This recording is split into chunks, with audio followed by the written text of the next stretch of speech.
Sai Deepak, respond to Sujata Paul. I just have one straightforward, simple counterfactual.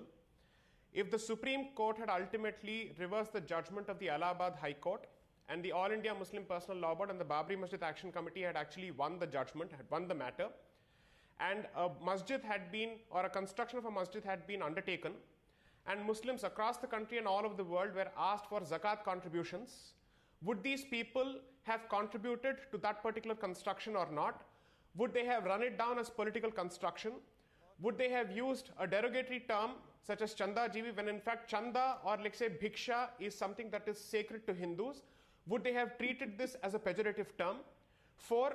In a land which is known for Kritivasa Ramayana, which is older than and much more ancient than at least the Tulsidas Ramayana, Ramcharitmanas, by at least 1 century, we are being told that Lord Ram does not belong to this particular land.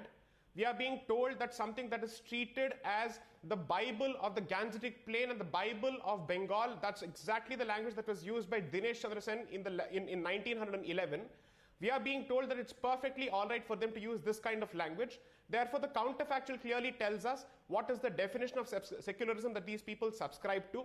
Most importantly, they know for a fact that they are not going to get the votes of the majority community in Bengal, assuming that they're still the majority.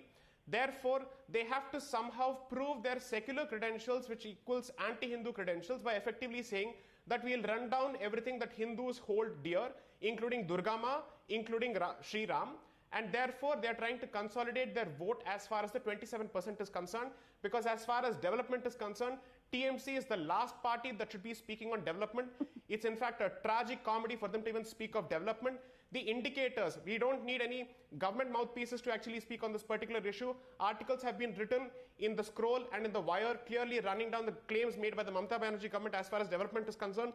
Surely it's not the TMC's case that the Scroll and the Wire write for the BJP or for any so-called nationalist party. Therefore, according to me, there are enough neutral voices calling out the bluff of the state government of the West Bengal with respect to development. Well, Sujata Paul coming in first, then of course Bishwajit Dev and